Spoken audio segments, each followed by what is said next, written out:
শখের বিষয়ে একটা জবা গাছ বাড়িতে লাগিয়েছি, কিন্তু ফুল আসছে না। কি কারণে ফুল আসে না সে কারণটি আপনাদেরকে তুলে ধরছি, অবশ্যই ভিডিওটি ফুল দেখুন।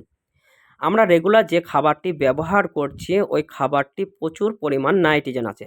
আমরা সকলেই জানি নাইট্রোজেনের কাজ হচ্ছে গাছকে সবুজ করার জন্য, গাছকে হাইট বাড়ানোর জন্য, গাছকে নানা রকম শাখা প্রশাখা বাড়ানোর জন্য, গাছকে শক্তিমান করার জন্য, গাছের ফুল বা ফলকে বড় করার জন্য নাইট্রোজেন ব্যবহার করা হয়।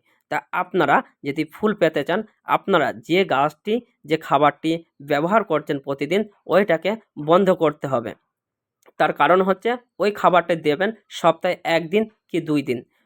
আর ফুল যদি আপনারা বেশি পেতে চান, অবশ্যই আমি ভিডিওতে দেখানোর চেষ্টা করছি এরকমভাবে আপনার স্বপ্নের গাছটি কেটে দেন। কেটে দেওয়ার পর আপনি যে খাবারটি ব্যবহার করেছেন ওই খাবারটি সপ্তাহে 2 দিন ব্যবহার করেন। আর আমি একটি সারের নাম বলে দিচ্ছি, সেটা হচ্ছে ডিএপি সার। ডিএপি সারের কাজ হচ্ছে যে গাছে ফুল আসে না সেই গাছে ফুল আনতে সাহায্য করে। যে কোনো সারের দোকানে গিয়ে অল্প পরিমাণ আপনারা গাছ হিসাবে ব্যবহার করবেন। সেটি 10 ইঞ্চি টবে মাত্র 10 থেকে 12টি দানা ব্যবহার করবেন। ওটি যেন গাছের গোড়ায় ব্যবহার করবেন না, টবের সাইডে মাটিটা লুজ করে দিয়ে দেবেন, চারি সাইডে 10 থেকে 12টি। অবশ্যই মনে রাখবেন বেশি দেবেন না, অতিরিক্ত দিলে হিতে বিপরীত হতে পারে। এবং দেওয়ার পর ভালো করে জল দিয়ে দেন, অবশ্যই দেখবে ফুলে